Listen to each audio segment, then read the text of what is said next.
It is time to dismantle the ICC. The US calls on all members of the ICC to withdraw from Rome Statute.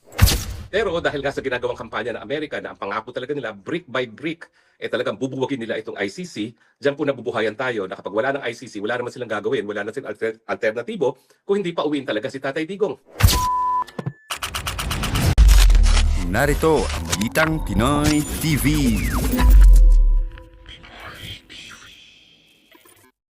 Unahin muna natin itong nag-trending na balita patungkol po sa Amerika na gusto na nilang i-dismantle itong ICC.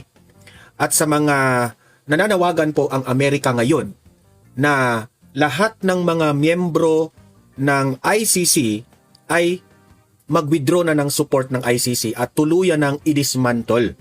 Okay? At sa tingin ko naman ay marami pong matutuwa dito na mga Pilipino. Kasi nga, alam natin, nandoon po sa kamay ng mga ICC si former President Rodrigo Roa Duterte na is-espesyal po ng sambayan ng Pilipino kasi siya lang naman ang nagpapatagumpay ng ating bansang Pilipinas. I-deny man yan ng mga loyalista at mga dilawan pero yan ang katotohanan.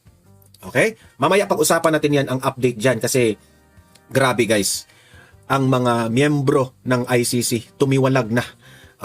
Mamaya, ano ko yan? I-explain ko yan. At pangalawa nating pag-uusapan, itong pahayag ni update ni dating spokesperson ni Tatay Digong na si Attorney Harry Roque patungkol po sa ICC. Kapag ito ay madismantle, ano na ang magiging mangyari kay Tatay Digong. Okay? Mamaya pag-usapan din natin yan. Maganda yan. Okay? So yan po ang mga pag-uusapan natin ngayong araw na ito. Pero bago ang lahat, importante po na mag-like and mag-share kayo dito sa ating vlog para itong mga breaking news natin ay kakalat ito sa taong bayan. Importante yan. Okay? Like and share na. At sa mga hindi pa nakasubscribe sa channel ng Donmar TV, kung first time mo lang itong napanood, no, ang ating vlog, ay mag-subscribe na po kayo. Pindutin nyo na ang subscribe button kasi libre lang yan. Walang bayad yan. Okay? Kapag nakasubscribe kayo sa akin, updated na kayo sa ating mga balita. Especially dito kay VP Sara, kay Tatay Digong, kasi DDS vlogger naman tayo. And we are proud na DDS vlogger tayo. Okay? Nakasubscribe na ba lahat? Okay. Ayan. So, eto po, no? Simulan na natin itong balita na ito. Yan. Ito po ay shinare ni kaibigan natin na si Joey DeVivry, no? Yung vlogger, DDS vlogger nating kaibigan. Na update po ito patungkol po dito sa pinost ng US Department of State. Okay? Ano ba ang pinost nila? Ito, lakihan natin para mabasa nating lahat. Okay? Anong sinabi? The US or the United States of America welcomes the decision by interim President Delcy Rodriguez and Venezuela to withdraw from the ICC and the new Venezuelan government's partnership on America-led efforts to dismantle the corrupt and worthless ICC. Ayan. Yung Venezuela po, tumiwalag at ang kanilang leader. The so-called court has been investigating Nicolas Maduro since 2018. Alam naman po natin ito, no? With no result. Ayan. The ICC has instead wasted its resources on investigating and charging persons from countries that have competent, independent judicial systems and which never submitted to the jurisdiction of the court. This is blatant overreach, political bias, and selective enforcement. The ICC is neither credible, independent, nor legitimate. Itong nangyari daw kay Nicolas Maduro, nagsasayang lang sila ng pera. Sa akin rin naman, itong ginagawa nila kay former President Duterte, nagsasayang din sila ng pera. Pero as what the 18 ex-Marines said, corrupt ang ICC kasi they are receiving money di umano sa mga politicians, mga kalaban ni Tatay Digong dito sa Pilipinas. Yan ang claim nila, ha? So, posibleng totoo na biased itong ICC kaya dapat lang madismantle sila. Thanks to President Donald Trump's leadership and the efforts of brave American service members, Maduro is now facing justice in US court for crimes he has committed. It is time to dismantle the ICC. the US calls on all members of the ICC to withdraw from Rome Statute. Pilipinas, BBM, ano na? Member ka. No. I mean, hindi pala member. Dati tayong member. Inunahan na ni Duterte na tumiwalag sa ICC, di ba? Ngayon, BBM. Di ba sip-sip ka sa, Di ba sip-sip ka man sa Amerika?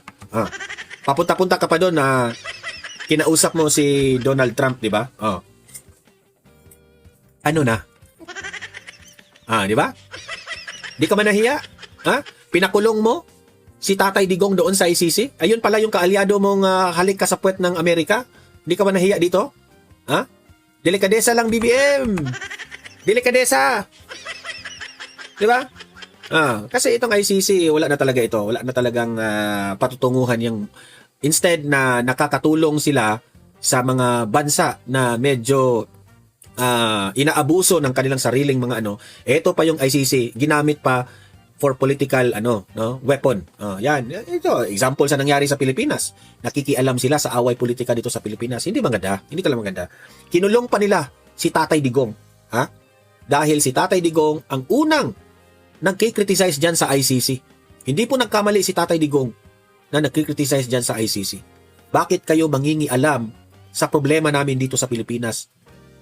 Maraming mga inosenteng bata, babae, mga senior citizen. Nung panahon, pati senior citizen, binibiktima. Dahil dyan sa sira na ang mga utak dahil sa lulong sa bawal na gamot. At walang ibang nag-solve yan na politician, si Tatay Digong lang. Kasi may malasakit siya sa taong bayan. Kasi walang ni isang leader o politician o presidente na kayang i-overcome itong mga buwang na ito ng mga adik. Si Duterte lang ang matapang. Okay? Yan po. Yan, to make the long story short. At ito, panoorin po natin itong si Attorney Harry Roque. Ano na ba ang magiging mangyari kay Tatay Digong kapag madismantle na ang ICC? Ito po, panoorin natin si Attorney Roque.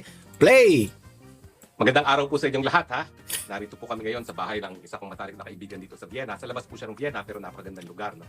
At kami po ay nagbabarbecue. Talaga naman pong kapag ikaw ay nasa malamig na lugar at magandang panahon, pinagsasamantalahan, no? Talagang nagdibilad sa labas.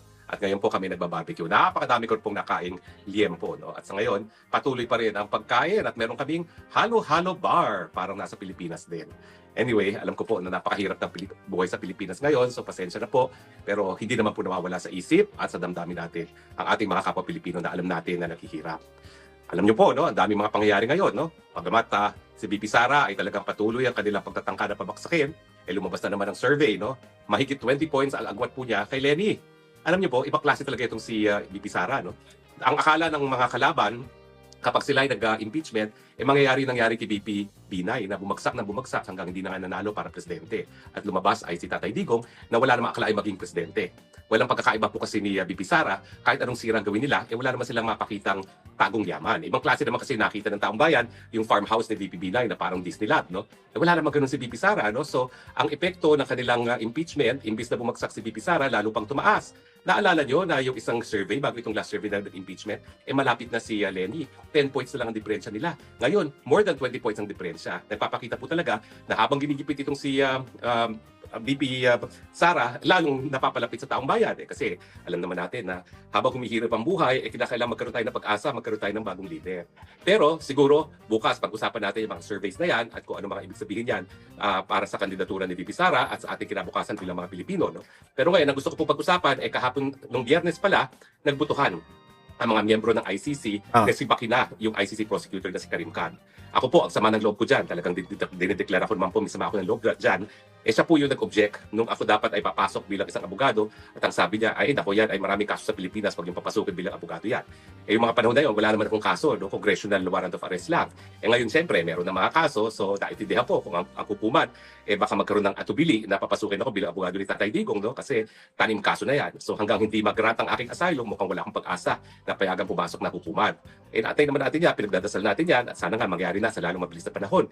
Dahil ang importante sa akin ay yung makapanayan man lang si Tatay Digong, no? Matapos ng halos 2 taon na narito ako sa labas ng kulungan niya na nag-aantay para siya ay makausap at makapili. Pero kahapon nga po, ang mga miyembro ng ICC nagbutuhan, tsugiin itong si Karim Khan. Well, dahil doon sa pagtututol niya sa akin, I find no sympathies for him.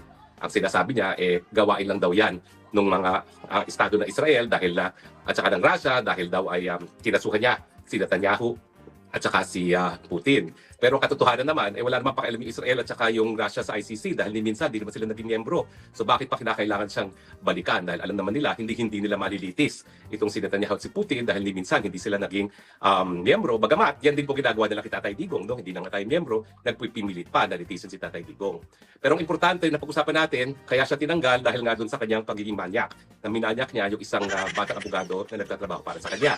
Ibig sabihin, meron talagang depekto ang pagkatao nitong si Karim Khan. Ang tanong, paano kaya nakaapekto sa kanyang desisyon na sampahan ng kaso si Karim Khan at humingi ng warrant of arrest yung kanyang depekto sa pagkatao? Kung yung kanyang depekto ay pagkamanyakis, hindi kaya meron pa siyang ibang depekto sa kanyang karakter. Una-una, alam na natin na nagsinungaling siya. Nagsinungaling siya kasi bagamat siya ay naging prosecutor na at siya ang nagsimula ng investigasyon na bakit Tatay Digong, itinago niya na nung mga nakalipas na panahon pala, nag-abogado na siya para sa mga di umano mga biktima ni Tatay Digong sa drug war. Kaya po bawal yun kasi nga po sa sistema ng ICC na dapat ganyan din ang tingin ng mga prosecutors. Ang trabaho nila ay hindi lamang para kumuha ng ebidensya na magpapatunay ng pagkakasala. Kinakailangan kumuha rin ng ebidensya na nagpapatunay ng walang pagkakasala at kung marami talaga yung ganyang ebidensya, irekomenda na i-dismiss ang kaso. Paano pala yung dungi sa pagkatao ni Karim Khan, merong ang aligasyon na nanggaling kay Zaldico na nagpalabas siya ng 2 million. Hindi natin alam kung kanino napunta yung 2 million. Ang alam lang natin, sabi ni Zaldico, ibinigay yung $2 million kay Trillanes. No, hindi natin alam kung yan ay binulsa ni Trillanes. Pero siyempre naman, dahil nandiyan nga yung mga investigador nila, may posibilidad at hindi natin maaalis sa ating isipan na talaga nakarating din sa mga ICC investigators yan. Kasi nga, parang wala silang kahit anong ebidensya na magpapakita sa kawalang kasala ni Tatay Digong na kinonsidera. Lahat na lang ay ebidensya na pinroduce at itinuro ni Trillanes. Alam nyo, yung sistemang ganyan, mali na yan. Hindi dapat ganyan ang investigasyon ng mga prosecutor na sa isang tinatawag nating inquisitorial system kasi ang trabaho ng prosecutor, silang kakalap ng ebidensya either sa pagkakasala o sa kawalang pagkakasala. Naging one-sided. Kaya tuloy, nagkaroon ng dungis ang buong investigasyon ng ICC dahil hindi mo mahihiwalay yung proseso na ipinatupad sa ilalim ng isang tao na ngayon ay sinesanti na ng mga miyembro ng ICC dahil hindi nga mabuti ang pagkatao. So paano natin ngayon maaasahan na nagkaroon nga ng patas na investigasyon samantalang merong andungi sa pagkatao nitong si Karim Khan, di ba? So ngayon, dapat siguro buksan din ng Assembly of State Parties yung investigasyon at lahat ng mga ginawang investigasyon ni Karim Khan. Kasi nga, ang dungis ng pagkatao, kahit saan mong aspetong tignan, basta may dungis na yan sa buong pagkatao niya at sa lahat ng kanyang mga ginawa. Pero habang nagkaroon ng desisyon na sisantihin si Karim Khan, meron na namang isang bansa na Latin America, sa Venezuela, na nagbitiw na rin bilang miyembro ng ICC dahil nga daw ang ICC ay bias. So itong buwan na ito, ay naku, 5 na pong mga bansa ang bumitiw. No? Nandyan yung Mali, nandyan yung Burkina Faso, nandyan yung Niger, pang-apat ang Venezuela. Tapos before that, syempre, nagbibitiw na lahat. Ano ba ito? Yung may isa pang African country na hindi ko maalala kung ano yon, pero pang-5 African country na yan. No? Tapos syempre Pilipinas. Yung Hungary, dapat ang kauna-unahang bansa sa Europe na bibitiw, pero since nagkaroon ng bagong eleksyon, pinagpaliban muna ang pagbibitiw. Pero dahil nga sa ginagawang kampanya ng Amerika na ang pangako talaga nila, brick by brick, talagang bubuwagin nila itong ICC, diyan po nabubuhayan tayo na kapag wala ng ICC, wala naman silang gagawin, wala na silang alternatibo, kung hindi pa uwiin talaga si Tatay Digong. At yan naman ang pinagdadasal natin. Dahil nga meron dungis itong prosecutor na nasa likod ng mga kasong na sinampa ng ICC at ngayon ay dinidinig ng ICC, inaasahan natin na ito'y magdadagdag pressure pa dun sa pressure na ina-apply ng Amerika para bubugin ng korte at maging dahilan nga ng makauwi na si Tatay Digong. No? Wag po kayo mag-aalala dahil at the rate na ang Amerika mismo naglalabi para ang kanyang mga aliado ay bumitiw na sa ICC, hindi ako magtataka kung ang African Union ang magsisimula, bukod pa dun sa 5 African states na bumitiw na, 55 member nations yung African Union na yan, baka en masse, no? Mga 20, 30, sabay-sabay na magbibitiw yan. At kapag nangyari yan, dagok yan sa buhay ng ICC dahil una-una, mawawala yung kontribusyon ng mga napakadaming mga bansa para doon sa operasyon ng ICC. At sa akin, ang pinaka-crucial, yung magiging kasagutan ng Japan dahil ang Japan ang pinakamalaking kontribusyon ngayon sa ICC. Kaya nga ang ICC President ay isang Haponesa. Pero napakahirap naman sa parte ng Japan na baliwalain yung ginagawang panawagan ng Amerika na ang mga aliado nila ay dapat bumitiw na, itigil na ang funding sa ICC at saka ipatupad yung sanctions ng Amerika laban sa ICC at mga opisyalis niya. Alam niyo po, meron lang akong konting sasabihin tungkol sa mga sanctions. Sa ngayon po, nabubuhay pa rin ng ICC kasi karamihan ng mga bangko ng ICC at ang kanilang mga opisyalis ay nandito sa Europe. Kaya naman, naaapektuhan yung pagpapadala ng mga pera ng mga judges at opisyalis ng ICC doon sa kanilang mga bayan kasi dadaan yan doon sa SWIFT system, na American system. Pero ngayon talagang pinainting pa ni Trump ang kampanya laban sa ICC. Ang mangyayari dyan, meron kasing batas sa Amerika na nagsasabi na lahat ng mga korporasyon na doing business in the US, pag hindi sumunod sa sanctions ng Amerika, ay po pwedeng maging dahilan din para ipatigil na ang kanilang pagdinegosyo sa Amerika. Sa tingin ko, yan ngayon ang gagawin ni Trump. Sasabihin niya, maski ang mga bangko ng mga opisyalis ng ICC ay nasa Europa, lahat ng mga bangko sa Europa na nagpapadala ng pera sa Amerika o nag-i-invest sa Amerika, pag hindi sumunod sa sanctions, masasanction din sila. So tingin ko, yan talaga yung simula ng kamatayan ng ICC. Kasi ngayon, alam nyo ba, na pati sa email, wala na silang Yahoo, wala silang Gmail. Ang ginagamit nila ngayon ay Proton. Pati sa software, wala na silang Microsoft kasi American yan. Hindi ko alam kung anong ginagamit nila ngayon. No? Pero sa tingin ko, yan talaga yung proseso na maiipit ng ICC. Kapag ginamit ng Amerika yung batas na nagsasabi na kinakailangan sumunod sa sanctions ang lahat ng mga dayuhang kumpanya, maski hindi sila principally based sa Amerika. Dahil pag hindi sila sumunod sa sanctions, babawalan sila na gumawa ng kahit anong negosyo dyan sa Amerika. Well, ang Pilipinas po, nagsabi na hindi sila makakasunod daw dun sa kagustuhan ng Amerika dahil ibang ating pulisiya. Yan po yung yabang ni Marcos Jr. na palibasa, akala niya, importante siya sa Amerikano dahil pinapagamit niya mga teritoryo, pwedeng baliwalain ang kagustuhan ni Trump. Pero sa tingin ko nga po, ang kasagutan, kung gagalangin ng Amerika yung ganyang kasagutan ni Bongbong Marcos ay nakasalalay doon sa magiging relasyon ng Amerika at ng China. Dahil kung ang relasyon naman ng Amerika at China ay maging mabuti, hindi na nila kinakailangan ng Pilipinas para maging unsinkable warship. At kapag nangyari yan, makakatikim talaga itong si Trump. Abangan lang po natin ang susunod na kabanata. So maraming salamat po sa inyong patuloy na patangkilik. Nakakataba po ng po. Ayan, so ang point po ni Attorney Harry Roque dito, kapag madismantle na itong ICC na ito, kasi unti-unti ng mga tumiwalag na ang miyembro, wala talaga silang magagawa, mapipilitan talaga sila na makalabas si Tatay Digong. At yan po, palakpakan yan. Palakpakan yan. Hopefully, no? Alam naman po natin na mananaig talaga ang kabutihan. No? Ang Panginoong Diyos, hindi po natutulog ang Diyos, gising po ang Panginoon.